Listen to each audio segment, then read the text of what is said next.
2023 has come to an end. It was a great year for sneakers. It was a great year for me. What are some of the things that happened in 23? We're getting into that this time on Fire Footwear.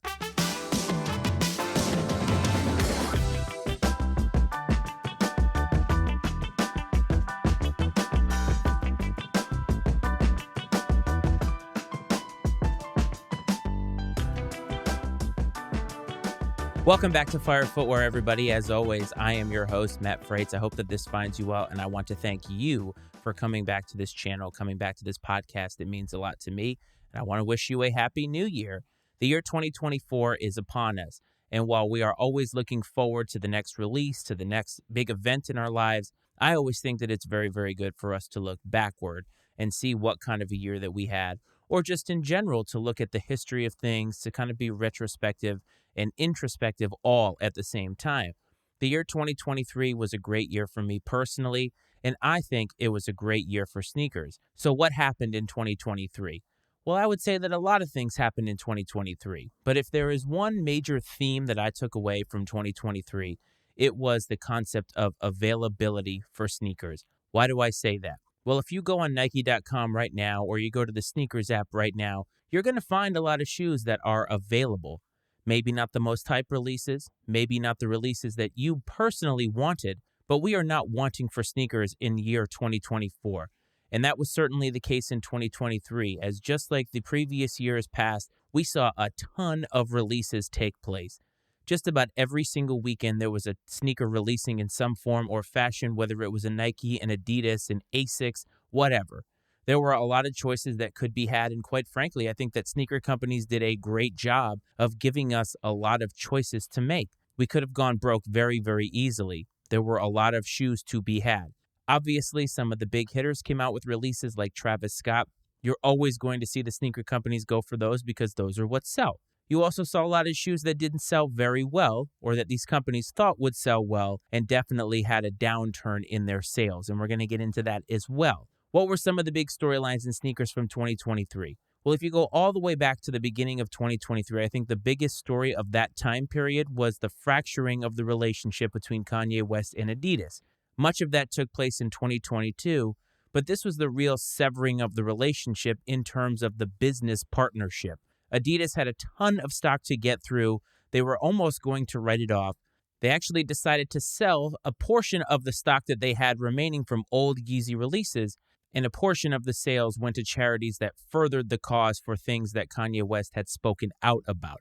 Adidas had a decision to make for the rest of the year, and they decided to back off of Yeezy releases for the foreseeable future. It sounds like they have a lot of stock still left that they need to get through. They may not actually get through it. I think that Adidas is looking at the finite end of that partnership, and I don't know if they're ever going to go back in time. I said many times that I think that that is a good thing, and while Yeezy had a great run with Adidas, I do feel like the fracturing of that partnership was a good thing for Adidas overall. And if you go back to one of the episodes or videos that I put out a couple of weeks ago, I hypothesized that maybe, just maybe, Adidas had a better year than Nike in 2023. That's really how our year started off. If you're talking about athletics or sports, I think that Anthony Edwards really took the cake in terms of signature athletes, and I think that's because he is a new signature athlete. Obviously, there's a ton of signature athletes out there, everybody from Jordan Brand. You're talking about KD, how about James Harden? There's a ton of athletes to pick from. I pick out Anthony Edwards specifically because I think that the interaction that he had with Kevin Durant, who is one of Nike's premier flagship athletes right now, and is still one of the biggest stars in the NBA, or at least one of the most recognizable stars in the NBA, Anthony Edwards and Adidas were coming to that and saying, we have something that's better and something that is going to take over the mantle of best player edition sneaker out there. I think that's an awesome thing.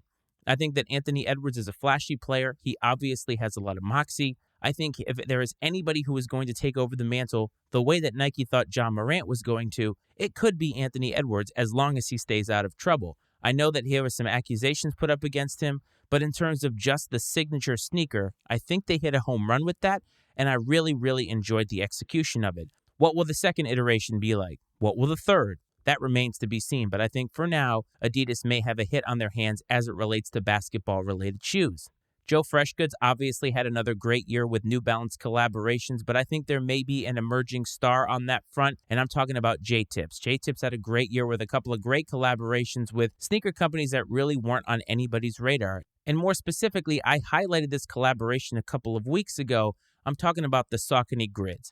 That's not really a shoe that you see very often in sneaker culture. You don't really ever see it talked about in sneaker content. And I think that this is an emerging star. There is a bright future to be had here, and I do think that we just saw a very, very small glimpse of what could be. This is laying the groundwork for future collaborations, laying the groundwork for what could be the next Joe Freshgoods, or maybe even surpassing that. I'm very much looking forward to what is to come in 2024 and the years beyond, but in 2023, no doubt, best new collaborator out there. Jordan Retros. Jordan Retros obviously always are a talking point every single year when you're recapping sneakers, but I think the biggest storyline about them is that sales of them are really on the decline. The Reimagined series had a couple of hits, but they also had a dud in there as well, and I'm talking about the Royal Reimagined ones. For me personally, they weren't a dud. But when Nike and Jordan Brand came up with that concept, when they came up with the stock numbers, they definitely expected it to sell. It did not sell. It actually went on discount. The Reimagined Jordan 3s didn't have that problem. They were a greatly executed shoe, and they sold very, very well. But if you look at retros across the board, even the most recent Jordan 11 Gratitude release, normally Jordan 11 sell out instantaneously, especially the release that takes place in December right around the holidays, which Jordan Brand is known for making a Jordan 11 release every single year at that time. That didn't really sell very well. It's honestly kind of a weird thing to see. I think we're going to continue to see that trend in 2024, but this was your year to pick up a Jordan Retro. If you slept on every single one that came out because they weren't hype enough for you or they weren't the best colorway out there, you are missing out on a lot of heat. And a lot of heat that is definitely subjective to you. Don't wait for somebody else to tell you that it's heat. Go ahead and pick it up if it's available. Don't worry about whether the price is going to drop. It is what it is. We're already financially invested in this game, and Jordan Retros right now are probably the most accessible that they've ever been, and it may continue that way. So this is your time to cop. That was a huge story for me, and I was actually really pleased to see that many people were able to cop the shoes that they want, but it does make me a little nervous for the future of sneaker culture, which I outlined in a previous video a couple of weeks ago. Adidas and Jerry Lorenzo finally dropped the Fear of God line with Adidas, and it came out with much fanfare but a lot of criticism. I personally understand the vision. It's not necessarily for me.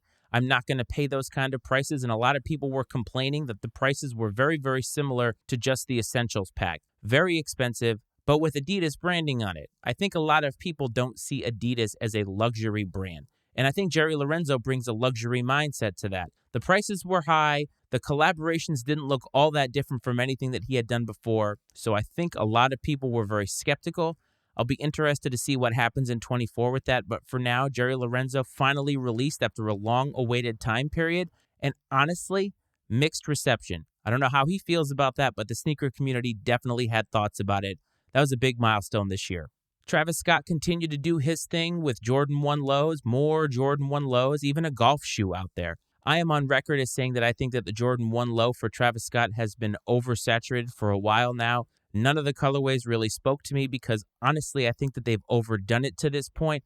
We do know that there is going to be a brand new silhouette that Travis Scott is debuting in 2024. We're going to discuss that more in a future video, but that's something to look out for. But in 2023, it was more the same from Travis. Yes, there was the Mac attacks, but I don't think that they were that different from the OGs. And honestly, I think Travis had kind of a meh year in terms of what he is known for. And maybe that's going to change in 24. A lot of people are still giving him credit for all the stuff that he's done previously. But in 2023, not my favorite Travis Scott year. But he's here to stay. He's here with Nike. And honestly, I think we can always depend on there being a Travis Scott release, at least one or two Jordan Travis Scotts throughout the entirety of the future of sneaker culture until he decides to hang it up. But 2023, not his year.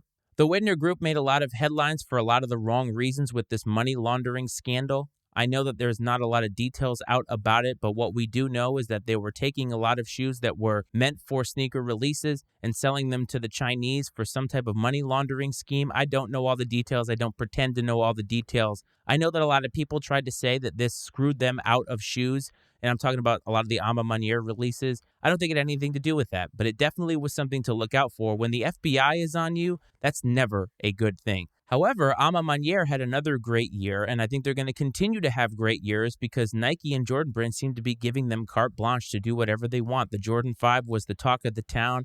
A lot of people liked the black colorway. I wasn't a particular fan of this collaboration. Maybe it's because I'm not that big of a fan of the Jordan 5, but Ama Maniere continues to kill it, and I do believe that Jordan Brand is very confident that they're just going to continue to hit home run after home run. Now, they had some collaborations like the Airship that didn't get a lot of visibility, but it was very accessible. And like I said at the top, accessibility was big this year. So if you wanted an Ama Maniere release, no matter what it was, that Airship was your opportunity. And you may get another opportunity in 24 as they just seem to continue to restock this shoe. Ama Maniere killed it. They always seem to kill it. Will they continue to kill it in 24? That remains to be seen, but that was definitely a big highlight. The Adidas Samba, once again, was the shoe of the streets, and I don't think there's any stopping it at this point. There are collaborations to be had. There's going to be more collaborations in 2024. The Adidas Samba is here. It's cheap. It's accessible. It's simple. It basically appeals to just about everybody who wears sneakers. You don't even have to be a sneakerhead to love the Adidas Samba. It's here to stay.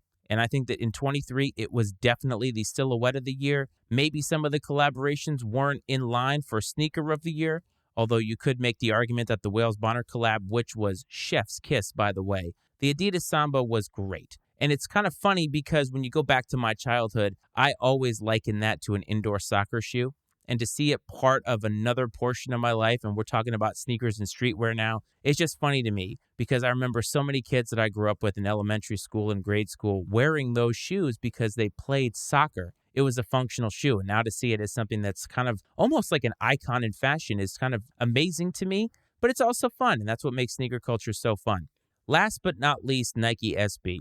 Nike SB had a great year because of one shoe, and that was the Nike SB Jordan 4 Pine Green. Almost a unanimous sneaker of the year choice. It wasn't for me, but I do recognize the fact that it is a wonderful shoe. I think that the biggest story coming out of this was that all of the tooling, which they consulted with skateboarders about, is actually going to be on every Jordan 4 Retro going forward. That is a huge, huge home run for Nike and Nike SB. It's something that I have been wanting out of sneaker retros. I want more comfort. I want it to be brought up to the times now. Sneaker companies aren't willing to do that because the nostalgia is kind of something that people traffic in so heavily that they're unsure about whether it's going to appeal to the masses. The Royal Reimagine was 100% victim to that because a lot of people thought you can't make it something that's not leather. It was a fire shoe, but a lot of people didn't like it because it messed with the OG aesthetic. And so I think Nike was a little tepid on this to see what will happen if we do this. It was such a home run. And it can be used in so many retros going forward that I'm really, really excited about this. But this shoe was really the talk of 23. It was, like I said, the unanimous sneaker of the year choice. And maybe it wasn't for me, but if you go to every pundit Yuta complex, it was in the top 3, if not the top 2 for most people. It was a fire shoe. Lots of other things happened in sneakers, from big red boots to the emergence of Asics Gel Kayanos to another Union Jordan 1 release. It was a great year for sneakers in general. But what about me? What happened in my personal life? 2023, I can say safely, is one of the best years that I've ever had.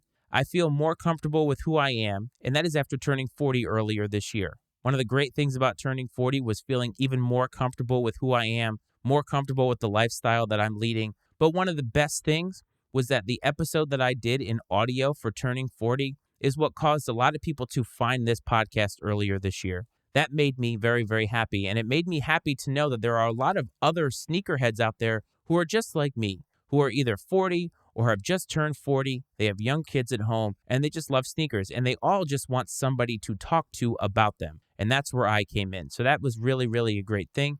I traveled abroad. Actually, I traveled for the first time since the pandemic and since my son was born. We went to England as a family. I'm talking about the entire family, my in-laws. It was awesome. I got to see a country I've never been to. I got to see sneaker culture in another country that I'd never been to. And it was just the trip of a lifetime in many different ways.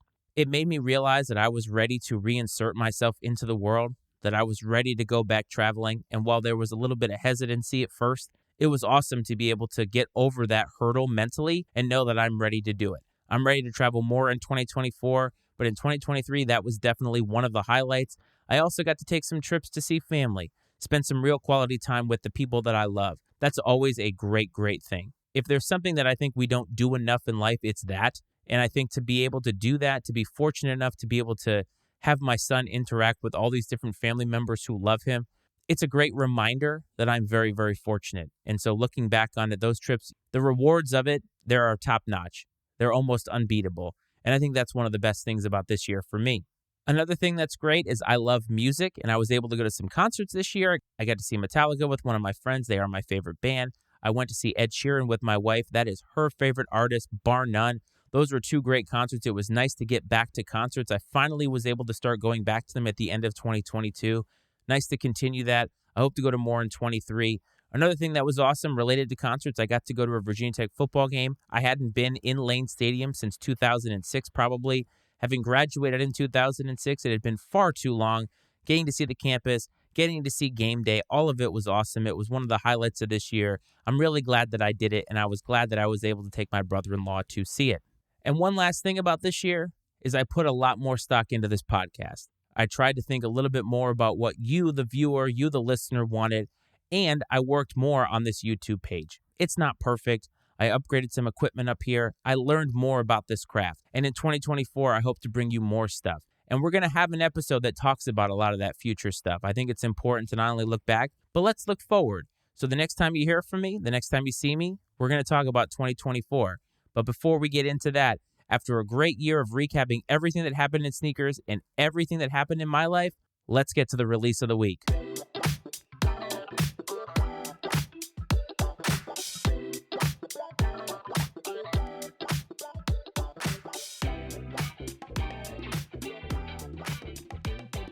Release of the week, where I like to highlight a shoe that has caught my eye. It's something that I think that you should know about. It's not always hype.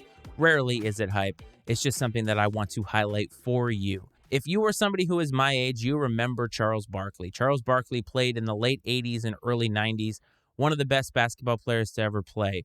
He had a sneaker collaboration back in the 90s, and that was the Air Max CB. That is releasing another colorway on January 9th. It is the white, and I think it's royal. It's such a retro-looking shoe. Shout out to my friend Ryan Leskis of Payne Productions, the podcast about Champaign, Illinois. He is a big fan of these. They were something that always piqued his interest when he was younger, and he has very fond memories about them. I have fond memories of watching Charles Barkley play in these, and this is a great retro. If you haven't gotten a pair of pennies yet, this may be the opportunity to get another great 90s retro. So don't forget, releasing January 9th, the Air Max CB94 white and old royal colorway. It's awesome. Go ahead and pick it up if you're somebody who loves nostalgia like me. So was 2023 a good year for you? And do you think that it was a good year for sneakers? Hit me up on Instagram. @firefootwearpod is the handle. Find me on TikTok to see some content there. @firefootwearpod is the handle to find me. If you're a Facebook user, search Fire Footwear, a sneaker podcast. If you're an audio listener but you want to see the video version of this, go to YouTube and search Fire Footwear, a sneaker podcast with Matty Ice. You'll find all the videos, some different things than what I put out in audio. So if you're looking for that for a different flair, you would find that there. And don't forget to hit like and subscribe. And if you want to support the Matty Ice Media Network, MattyIceMedia.com for all of the other podcasts that we have, including Iceman and Coach and Political Football. Hope this finds you well, fam. I hope this finds you safe. And I will talk to you next time. This is Fire Footwear.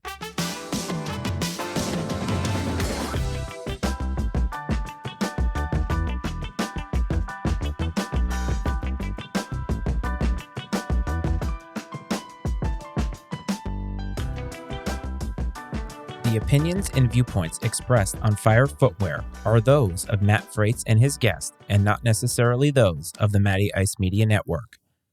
Fire Footwear is exclusively owned by Matt Frates and is brought to you by the Matty Ice Media Network.